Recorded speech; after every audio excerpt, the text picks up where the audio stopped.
Hey, how's it going? So, Donald Trump gets the Alex Jones treatment on the internet. Parler is basically removed from the internet, and everybody has lost their mind some more. Let's talk about these things. So, all of this deals with tech censorship, and when you talk about tech censorship, the most common buzzword or phrase that you hear is Section 230. And so I'm not afraid to admit that until this afternoon, I really didn't understand Section 230. I thought I did, but I was wrong. So let's discuss that real quick. Section 230 refers to Section 230 of the Communication Decency Act. And this provision was passed in 1996 after a lawsuit between Prodigy, which you may remember if you're old, and Oakmont Stratton, which you may remember if you watch Wolf of Wall Street. There was a post on a Prodigy forum. Oakmont Stratton sued, and then the end result of all of that is the passing of Section 230, which basically says that a platform, and it doesn't use the word platform, I know that, just bear with me because that's the term that we use in like our general discourse today. A platform cannot be held responsible for information that other parties share on the platform. Now, what does that mean in real life? That means that on Facebook, you can have a situation where some kids live stream torturing another human, which this happened a couple years ago. I don't remember the details of it, but like some kids kidnapped this special needs kid and they tortured him for 12 hours or something and live streamed it, and it was pretty heinous.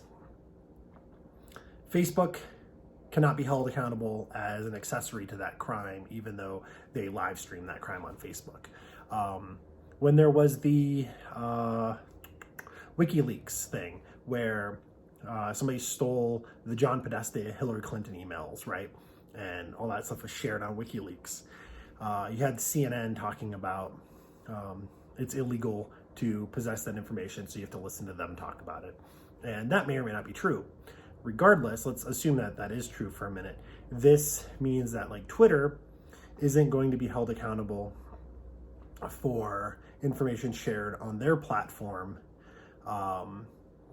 in that nature. I think the same thing kind of comes around with a Hunter Biden email, like that information. I think Twitter's reasoning for not sharing that information was that they were saying that the information was obtained illegally. And I'm pretty sure that's why. So the New York Post published this article, and then Twitter refused to share it, and then Facebook followed suit and whatever. And their argument was that information was obtained illegally. But Section 230, what it specifically does is it grants them immunity from being prosecuted for that. So, I mean, they can still choose to do whatever they want, and we'll discuss that in a minute.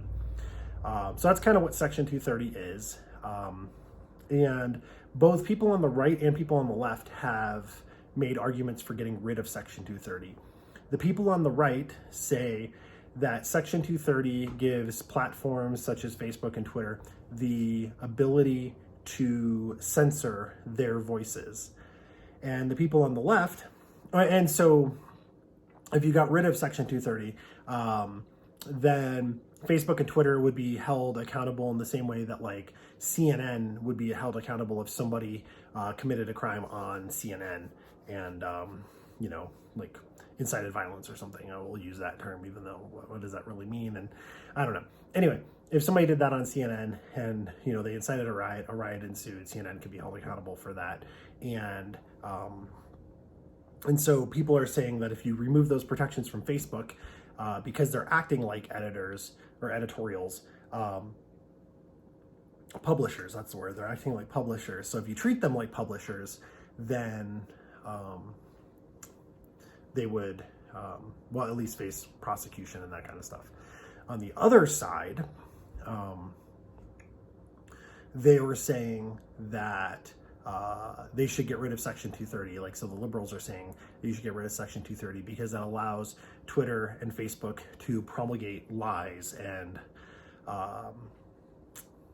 fake news and whatever, hate speech and all of these things. Like, it's not policed enough.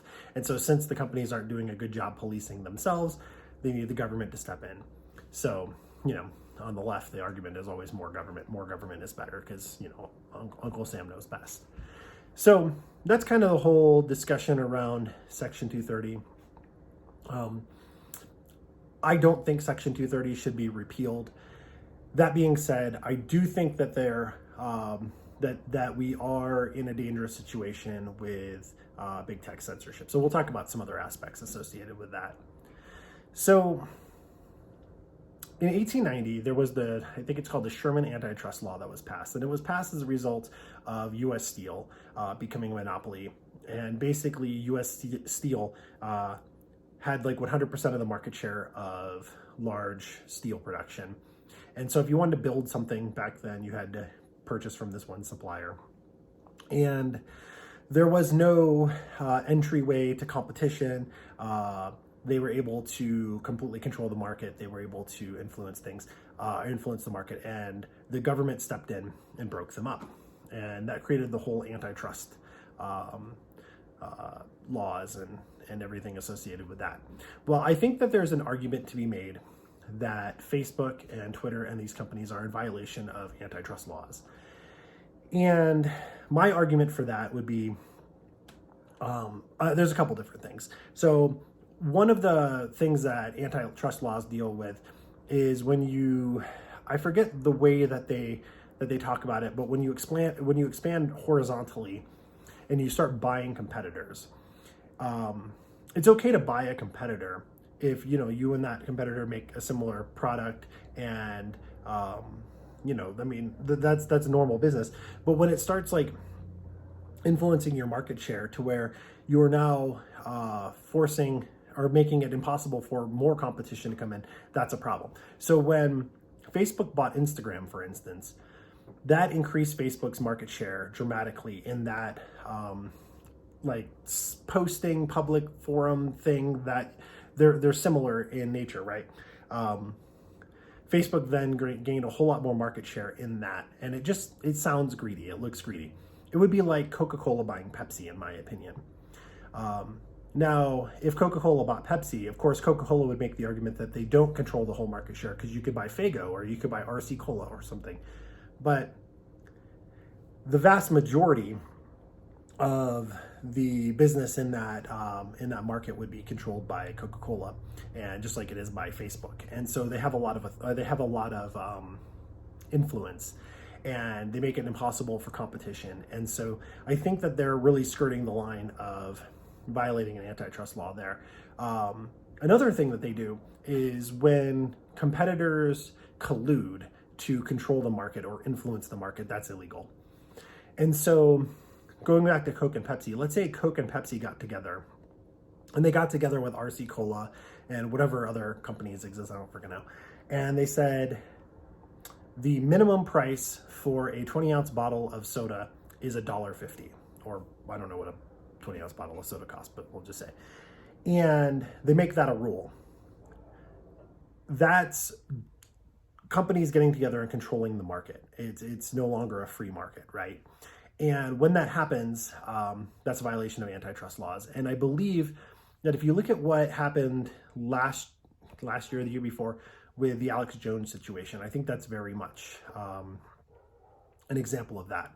So you had Twitter and Facebook and Instagram and Snapchat and whatever the hell else there is getting together, and they're saying that we're going to deplatform Alex Jones. We're not going to give him a voice anymore. And then users can no longer access Alex Jones's information. And I think it went a lot further than that. I think that the internet service provider that hosted InfoWars kicked them off. They had to find a new internet service provider. I think the same thing happened with 4chan a couple years ago. I don't remember. I've never been on 4chan or InfoWars for that matter. But I think that happened. I think that American Express or a different payment processor said that they weren't going to process payments for InfoWars. And like, there's all of this stuff that comes together to silence this one voice. And I find that to be very dangerous. Is it illegal? Probably not, but it doesn't make it okay. It doesn't make it valid. So the same thing kind of happened with President Trump this week, and we'll come back to that in a minute. So with that, everybody getting together and silencing a voice, the argument that we were told back then was, well, they're private companies, and private companies don't have to abide by the First Amendment. And you are exactly right. Private companies do not have to follow the First Amendment. There's no obligation for that. But the First Amendment is more than just a rule. It's an American tradition. It's like one of the founding principles of America, right? We have the freedom of speech and the freedom of press and freedom of assembly here. And when people start limiting that, whether it's the government or it's just a handful of people, Jack Dorsey, Mark Zuckerberg, Sundar Pichai, etc., they get together, and while they're not the government, they're still controlling global speech, and they're controlling how we interact with each other in a way that is very dangerous. That is no different than the way that the Chinese people or the Chinese government control what their people can share and communicate. So I find that to be a very dangerous precedent. I don't like it, and we'll see what happens with that. But a new thing happened this week. We were told that if you don't like Facebook and you don't like YouTube and you don't like what they censor, then you could start your own platform. And people did. People started BitChute. BitChute's an alternative to YouTube. People started Parler. Parler is an alternative to Twitter. And in the last 6 months or so, when Twitter started getting more and more egregious with censoring President Trump, and finally getting rid of him altogether the other day, people started going to Parler, and Parler started gaining popularity. Well, all of a sudden, now Apple says that you can't use Apple devices to access Parler. And before it got to the next step, which we'll come to in a second, Parler was deleted from the App Store. You couldn't use Safari to access Parler. It was banned on Safari. Google did the same thing. It was banned in the Google Play Store. It was banned on Google Chrome. And so you were basically not able to access this information anymore. And then Amazon, who hosts Parler on their ISP, took it a step further and then completely said that they're not going to host Parler. So now Parler is completely off the internet for wrongthink. And a lot of people would say, well, Parler is just extreme right-wing views. Well, A, I don't believe that's true. And B, what is an extreme view is completely subjective. So a lot of people think Donald Trump is far right. I would disagree with that. Donald Trump has no problem with gay people. Donald Trump hasn't been starting wars. Those are generally considered not far right viewpoints. But they think Donald Trump is the far right, and they think Donald Trump supporters are the far right. And so they're extremists. Well, I think Bernie Sanders is an extremist. I think Bernie Sanders is a freaking socialist nut job and is extremely far left. I think AOC is extremely far left. They have platforms. I think the Ayatollah Khomeini counts as an extremist, literally inciting violence against the U.S., literally chanting death to America. He still has a platform. Remember when Rand Paul was attacked a couple years ago by his neighbor when he was like mowing his lawn? That shit's nuts. People tweeted about how they should have that should have gone further. They wish he had died. All of this other stuff. Those people weren't deplatformed. I would say those are pretty extreme views to have. And the same, it just continues. You can find hundreds and thousands and millions of anecdotes. So they're only censoring speech that they don't like. And it's not consistent. It's not